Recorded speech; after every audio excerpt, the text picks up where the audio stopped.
Bonjour à toutes et à tous. Nous avons donc vu tout au long des 20 chroniques précédentes que le chemin illuminé de la croissance n'était en réalité qu'une impasse obscure. Nous avons vu également qu'au-delà de la violation caractérisée des lois physiques et comptables, la croissance entraînait l'humanité dans une impasse sanitaire, une impasse alimentaire, et que les valeurs fondamentales de la société industrielle capitaliste croissanciste constituaient toutes ensemble le creuset d'une véritable culture croissanciste, éclairant à peine cette impasse d'une lueur ténue. Et tout au long de ces chroniques, nous avons dévoilé le rôle du pouvoir politique en tant que maître d'œuvre de la croissance, mais nous n'avons pas non plus occulté l'adhésion massive des peuples à cette orientation tragique. Alors, arrivé à ce stade de notre étude, deux questions se posent à nous. Que faire et comment faire? La question « que faire » est relative à la nature même de l'impasse, d'une part, et aussi, d'autre part, à la proportion du chemin parcouru. Alors, pour ce qui concerne le premier paramètre, la nature de l'impasse, c'est-à-dire en réalité la forme concrète que prendra ou que pourra prendre ou pourrait prendre son issue finale, eh bien, nous ne pouvons imaginer que deux alternatives, soit un bout de l'impasse matérialisé par un mur, donc en forme de U, soit un bout d'impasse en forme de précipice. Et pour ce qui concerne le second paramètre, la proportion du chemin parcouru, les alternatives, elles, sont multiples, dans la mesure où nous pouvons imaginer un nombre infini de points entre le début du chemin de la croissance, que nous avons situé conventionnellement aux alentours de l'année 1850, entre ce début et le terme qui, bien qu'étant certain quant à son existence, quant à sa survenue, n'est pas connu pour ce qui concerne sa position exacte sur l'échelle du temps. Par ailleurs, ce paramètre, il s'inscrit dans une hypothèse plus large qui est celle de savoir si la société humaine choisira d'aller jusqu'au bout de l'impasse ou s'il se passera quelque chose avant terme, sans que nous évoquions pour l'instant, et à ce stade de notre propos, la forme que pourrait prendre cet événement avant terme.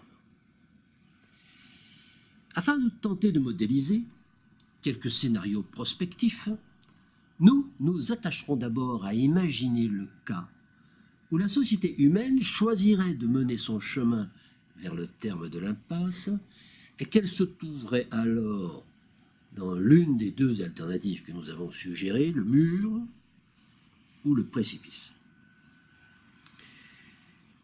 Le mur ou le précipice. Il convient tout d'abord de préciser qu'il n'existe pas, à l'heure actuelle, d'indications suffisamment précises et suffisamment convergentes pour que l'une ou l'autre de ces deux représentations puisse être privilégiée en termes de, comme dirait le GIEC, en termes de plus forte probabilité que. Il n'empêche que ces deux types de dead ends sont loin d'être identiques en termes d'énoncé du problème à résoudre. Dans le cas du mur, en effet, la seule option possible, autre naturellement que celle du demi-tour, que celle de faire demi-tour, option d'ailleurs que nous étudierons plus tard et dans un cadre plus général.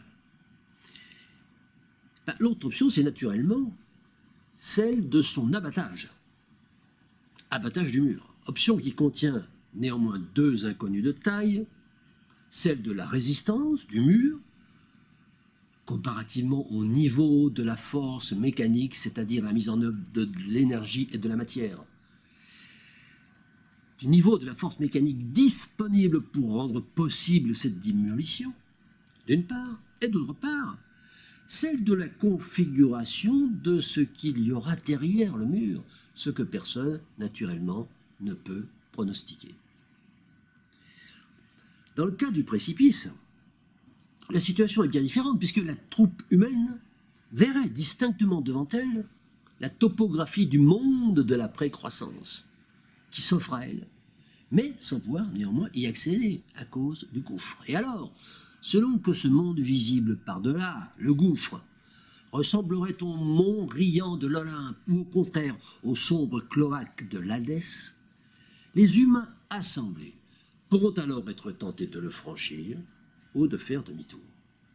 S'ils optent pour le franchissement, le succès de leur entreprise dépendra, tout comme pour le cas de figure du mur à abattre, dépendra des moyens et de l'ingéniosité mise en œuvre pour y parvenir au regard des dimensions de l'obstacle et de la force des vents contraires. À la différence de la configuration murale, l'impasse précipitielle laisse toutefois une troisième option possible, autre que celle du demi-tour ou du franchissement.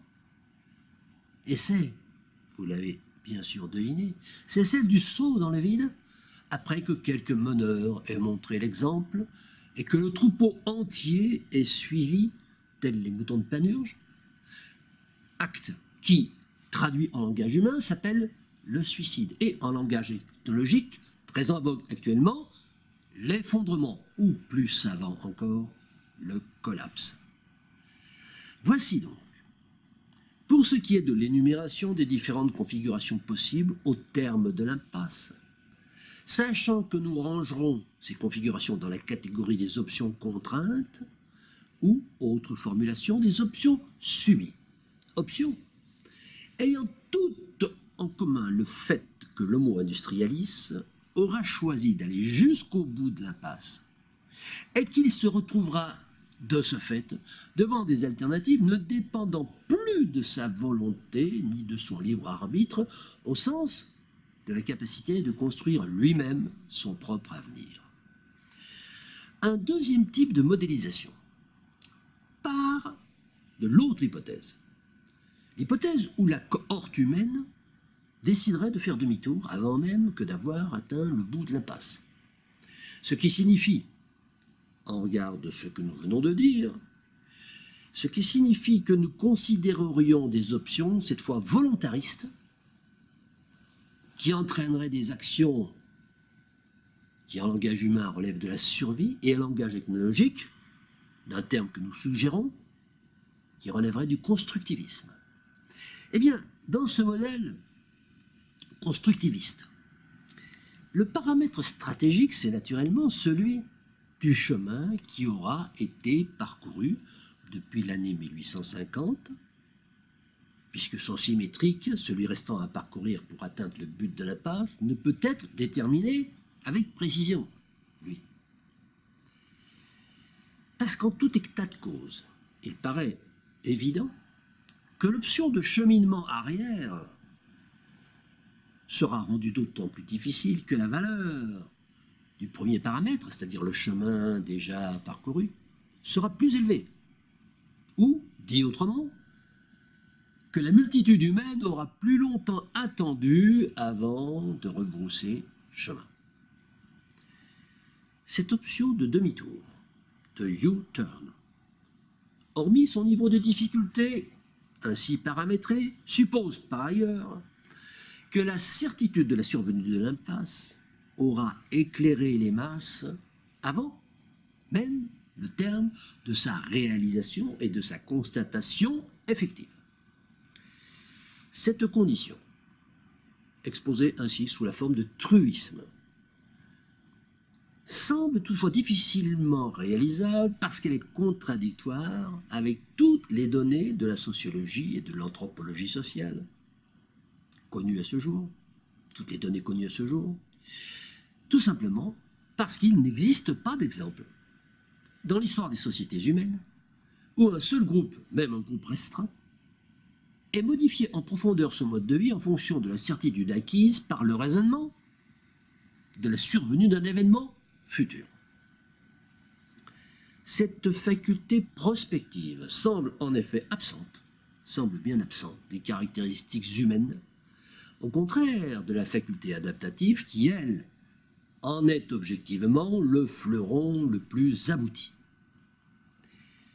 De ce point de vue, et en conformité avec les leçons de l'histoire, la logique voudrait que l'homo industrialis pousse son chemin croissanciste jusqu'à son terme, qu'il constate ensuite de visu l'impasse devant lui, et que alors, mettant en action sa fabuleuse capacité adaptative, faculté adaptative bien supérieure à toutes celles des autres espèces animales, eh bien l'homo industrialis trouve alors une réponse à défaut de solution à la nouvelle configuration, et que dans le cadre d'une écologie nouvelle et une écologie contraignante, et quelles que puissent être les externalités négatives collatérales de cette adaptation, une option différente. Une option différente, c'est-à-dire un changement de cap avant terme, et lié à un raisonnement global. Eh bien, ça serait une grande première dans l'histoire humaine, mais cela pourrait également être le témoignage d'une évolution supérieure de l'espèce humaine, devenue, dès lors, capable de prendre en charge et de matérialiser son destin. Et c'est alors que nous en venons à la deuxième question posée en préambule. Après le que faire, la question comment faire. Et que nous allons donc, comme le suggère l'intitulé de cette chronique, nous allons parler de politique. Mais la politique, en réalité, qu'est-ce que c'est? Parce que le terme politique fait partie des nombreux termes polysémiques dont il vaut mieux préciser la définition à chaque fois que nous l'employons. Et également, parce qu'il en va du discours sur la politique, comme il en va du discours sur d'autres thèmes centraux de l'organisation collective, c'est-à-dire que ce discours ne peut être reçu correctement, et donc approuvé ou contesté efficacement, si le terme employé n'a pas été défini clairement au préalable. Combien de débats, en effet, sur la politique, mais également sur le capitalisme, sur la démocratie, sur la liberté, sur la justice. Combien de débats sont-ils biaisés ou occultés de leur sens profond par le seul fait que les protagonistes n'attribuent pas la même signification aux termes qu'ils emploient? Mais attention, notre propos n'est pas ici de revendiquer la validation officielle de la définition que nous allons proposer pour le terme politique en tant que référence lexicale incontestable à vocation universaliste. Non, non. C'est tout simplement pour montrer que nous prenons la peine, ou encore nous avons l'honnêteté intellectuelle, de nous engager sur un contenu signifiant et précis chaque fois que ce terme ou que ce mot sera employé dans notre bouche, et ceci dans le but de ne pas laisser planer une zone d'incertitude propice à une habile révision de notre argumentation a posteriori, et chaque fois qu'une objection pénible nous serait opposée. Une acception plus large, donc, pouvant être agréée, une acception la plus large possible, pouvant être agréée pour le mot politique, ça pourrait être celle-ci. Est politique ce qui est relatif à l'organisation d'une collectivité et à l'exercice du pouvoir en son sein. Alors, on notera, dans un premier temps, que cette définition, elle évacue de fait l'acception couramment répandue par les médias mainstream ou médias de masse, médias qui, comme nous le savons, appartiennent tous dans leur ensemble à quelques dizaines de membres de l'oligarchie économico-financière, c'est-à-dire à l'oligarchie capitaliste, une acception qui identifie la chose politique à une compétition électorale entre des groupes fort peu dissemblables les uns des autres et tous fidèles zélateurs de la trajectoire industrielle croissanciste. C'est ainsi que chaque groupe politique, lui-même étant VRP de telle ou telle variante minime de l'option capitaliste croissanciste, chaque groupe politique va alternativement occuper le pouvoir coercitif en attendant de remettre le témoin au groupe voisin, voisin-cousin, lors de la prochaine Olympiade électorale. Ce combat des chefs feutrés n'est toutefois pas accessible à tout le monde. Il n'est accessible en réalité qu'à une minorité d'individus soigneusement triés grâce à un système législatif dédié dont l'analyse en profondeur sera livrée par l'intermédiaire d'une future série de chroniques consacrées à la critique du système oligocratique. Ce que nous retiendrons pour aujourd'hui, et dans le cadre strict du propos qui nous occupe, c'est que l'exercice de la politique, vu sous cet angle restrictif de l'option oligocratique, eh bien, ce pouvoir, il est réservé à une élite formée à cet effet, et par conséquent, quasiment inaccessible à tout individu non issu de cette filière. Décrite ainsi, l'élite politique ressemble également de très près à l'élite économique. Toutes les deux étant en charge d'élaborer des argumentaires pour vendre leurs produits auprès des citoyens considérés comme de simples consommateurs. De ce point de vue, le citoyen consommateur devient donc, de fait, un électeur consommateur, cible privilégiée du politicien, dont le métier consiste alors à obtenir de l'électeur consommateur un bulletin de vote en échange d'un produit. En politique, nous appellerons un produit une promesse. Un produit, une promesse suffisamment appétant.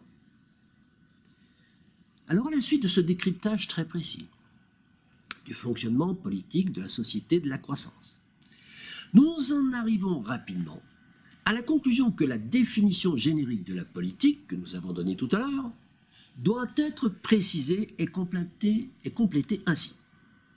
La science politique a pour objet de déterminer les méthodes et les outils permettant à un groupe restreint d'individus d'exercer le pouvoir au sein d'une collectivité élargie. Eh bien, nous remarquerons que cette deuxième définition complémentaire, eh bien, elle n'est pas contradictoire avec la première. La première qui, je vous le rappelle, c'est être politique, est politique, ce qui est relatif à l'organisation d'une collectivité et à l'exercice du pouvoir en son sein. Mais elle précise singulièrement le contenu du ce qui, et par là même elle révèle toute l'insuffisance de la définition générique que nous avons initialement proposée. Alors, ceci étant posé, et mettant cette définition affinée en perspective de notre propos qui, rappelons-le, est comment faire. Sous-entendu, comment faire face à la perspective de l'impasse. Eh bien, il apparaît clairement que cette acception capitaliste croissanciste de la politique, cette définition, ne saurait convenir, n'est pas adaptée au type de situation que nous envisageons. Parce que, en effet, comment imaginer qu'une politique ayant pour seul objectif de flatter le citoyen électeur consommateur, pour pouvoir lui vendre les produits marchands élaborés par ses commanditaires,